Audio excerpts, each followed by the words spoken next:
m'attarder sur une version de Bouddha, la vie de Bouddha d'Osamu Tezuka. Je m'attarde sur cette version-là parce qu'en vérité, j'ai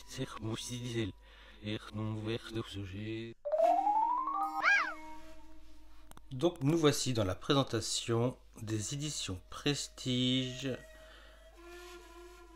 Delcourt Tonkam.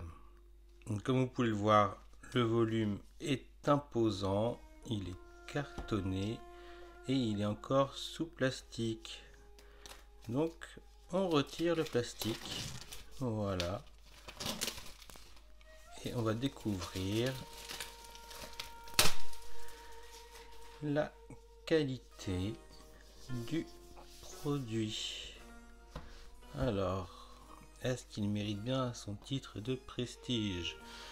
Nous avons une présentation de l'auteur, du mangaka Osamu Tezuka.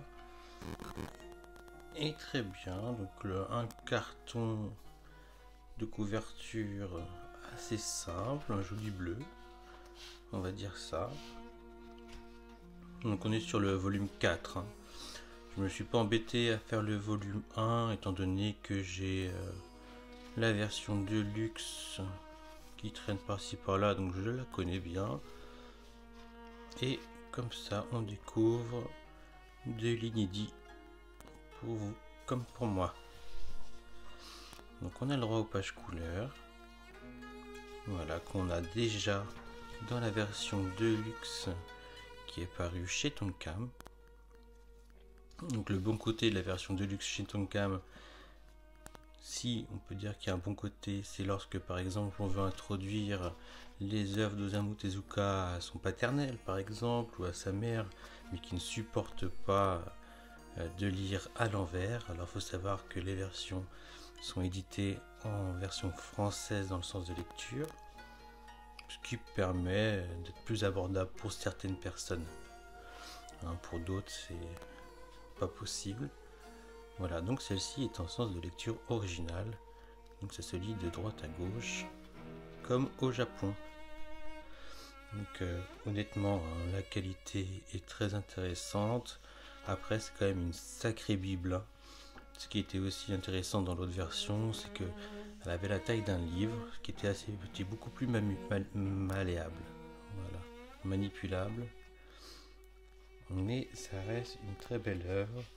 Alors, je sais qu'il y a un lacet quelque part, mais j'arrive pas à mettre la main dessus. Ah, on l'a vu. Voilà. Donc le lacet. Très bien. Voilà la galère. Hop. Le lacet est orange. Donc on peut retrouver. Voilà. Donc c'est très bien. Là-dessus, honnêtement, rien à dire. Hein, si elle est de qualité. Donc, donc ça c'est le projet. Donc il compte faire Phoenix en 5 volumes. Oui, c'est intéressant. Princesse Saphir en 1 volume. D'accord. On va voir s'ils s'y tiennent. Et donc, voilà pour ce qui est de l'œuvre de la vie de Bouddha. Donc, il n'y a rien d'étonnant par rapport à la version de luxe, hormis qu'elle doit regrouper facilement 2 tomes. C'est pas 3, j'en sais rien. Il y en a 8 en deluxe et là il y en a 4, donc logiquement il doit en avoir 2, hein, on va dire ça. Voilà, donc c'est un très bel ouvrage. Bon, il n'y avait pas beaucoup de surprises là concernant. Par contre, là où je me pose la question, c'est Ayako. Ayako a-t-elle droit à des pages couleurs?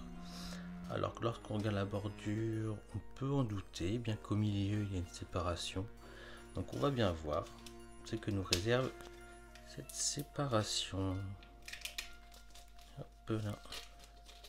Toujours délicat de retirer du plastique.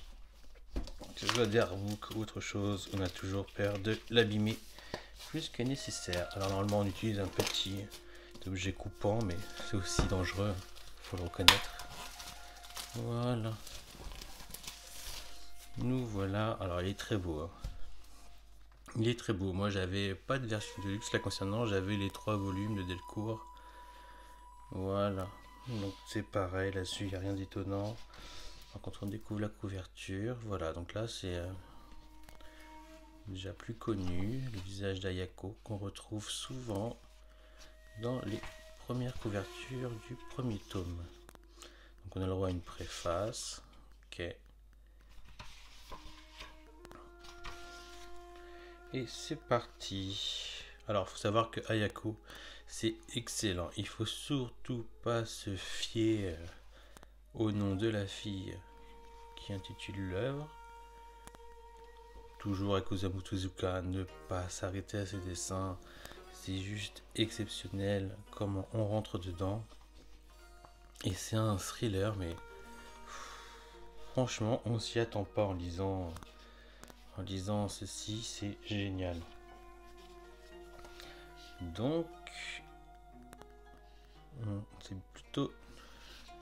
Voilà, donc c'est pas une page couleur qu'on a dans cette... C'est plutôt une grande page noire. Voilà, comme ça le mystère est résolu.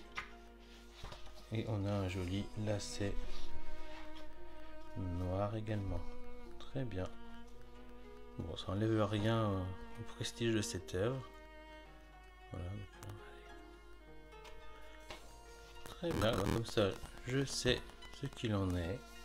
Je le conseille à tout le monde bien sûr. Alors, la dernière œuvre d'Osamu Tezuka que je voudrais donc déballer avec vous afin de constater si il y a des pages couleurs. Alors j'ai l'impression d'être dans un jeu de cartes. Enfin, j'ai l'impression d'ouvrir des sachets de jeux de cartes en cherchant les brillantes. Vous savez, on est tous passés par là. La rare. Et ben voilà, j'ai un peu cette sensation là. Je me dis, oh, j'espère bien trouver la carte rare, la brillante, en cherchant les pages couleurs dans ces volumes. Voilà, alors. Kiritou. Alors, c'est marrant parce que j'avais lu que le premier tome. Donc là, ça me donnera bien l'occasion de lire la fin, de lire la suite. On reste toujours dans la même chose. Voilà, avec la première découverture du tome 1. Donc, qu'est-ce qui nous réserve? Donc là, c'est une histoire aussi de coup monté très intéressant. Voilà.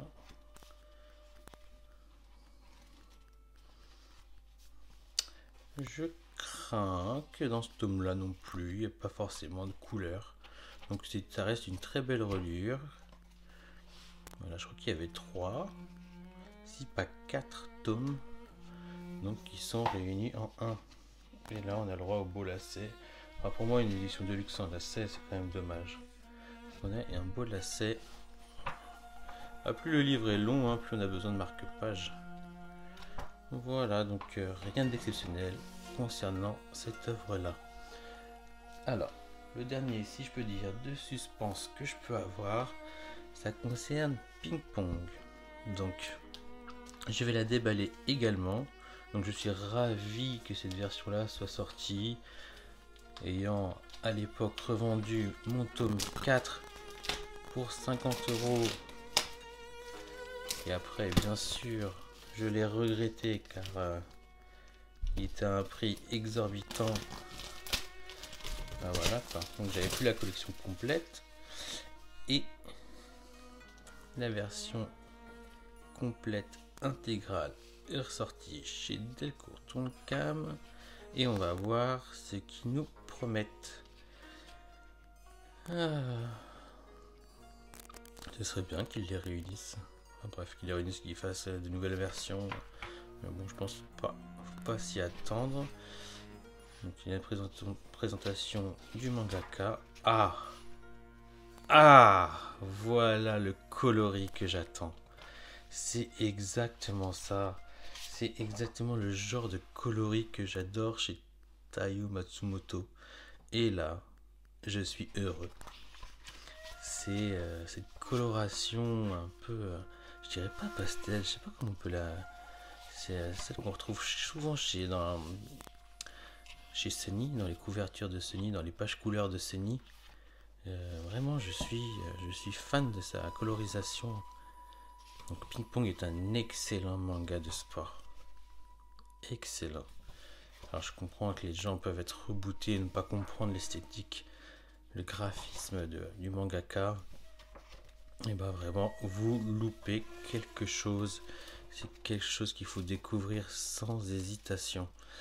Alors, c'est bien ce que je pensais. En majeure partie, ça reste ce qu'on peut voir en fait du noir et non de la couleur. Donc, bon, voilà, tant mieux. Écoute, au moins, il y a un petit poster devant. Pour le prix, on est largement gagnant. Qu'est-ce qu'il faut derrière comme information? On est là. Ouh là, des pages blanches, il y en a beaucoup, ça j'aime pas.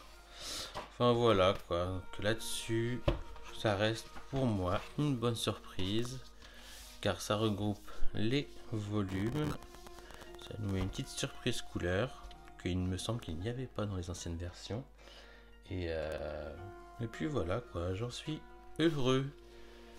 Elles vont pouvoir trouver une place dans ma mangathèque, un peu mieux protégée que sur l'étagère sur laquelle elles se trouvaient. Et maintenant, voici le tour de Bouddha. Voilà, vous le vouliez, vous l'avez eu. Donc vous voyez, n'empêche, je me moque, mais elle est facile quand même à prendre en main, quand même assez agréable. Vous avez le petit lacet, l'ouverture, enfin ça se lit à la française. Franchement, pour faire découvrir ça à des adultes, par exemple, ou à des enfants, à des personnes, enfin, peut-être pas des enfants, il faut voir quel âge. C'est vraiment... Enfin, pour ceux qui n'aiment pas lire les mangas, lire à l'envers, c'est des versions qui sont excellentes. Et dans le même genre, c'est pour ça que j'ai pas ouvert. C'est pour ça que j'ai pas ouvert les 3 Adolphe, parce que celle-ci, il n'y avait aucun suspense. Je savais que les versions de luxe de Tonkam, donc c'est pareil, ça se lit en français. Donc vraiment, si vous voulez faire découvrir, si vous avez ces... Franchement, elles valent le coup. Avant, elles étaient à un prix super excessif. Il y en a encore qui les vendent de manière excessive, mais je pense pas qu'ils trouveront vendeurs. C'est juste que le tome 7, si je dis pas de bêtises, de la vie de Bouddha est très cher, et le tome 4 de l'histoire des 3 Adolphes est très cher. Après, vous avez une alternative pour ce qui est de l'histoire des 3 Adolphes. Il y a l'édition France Loisirs qui les ont sortis. C'est pas le même prix, vous pouvez les trouver pour 40-45 euros. Enfin, pour ceux qui font la différence entre une édition Tonkam et une édition France Loisirs, alors qu'elles se ressemblent trait pour trait. Après voilà, c'est là qu'on voit. Donc vous voyez, c'est des formats qui sont vraiment appréciables à la lecture, peut-être plus que les bibles que je viens de vous montrer. Néanmoins, une édition prestige, elle a son prestige, et l'édition de luxe, elles ont leur avantage également. Pour ma part, je regrette pas un instant l'édition prestige. Ça regroupe pas mal de volumes, c'est assez compact, c'est des beaux livres. Pour certains, bon, il y a un nouveau pour les Bouddhas, parce qu'ils avaient déjà la couleur. Voilà, pour les autres, il n'y a pas vraiment de couleur qui est à rajouter, parce que sûrement elle n'existait pas. Hein. Je pense que c'est de la couleur faite par l'auteur, c'est pas de la couleur rajoutée par des fans ou ce que vous voulez. Donc voilà, donc on finit là-dessus, et puis j'espère que j'aurai l'occasion de vous montrer d'autres choses. Sur ce, je vous dis à bientôt pour de nouvelles vidéos, et faites-vous plaisir, lisez des mangas.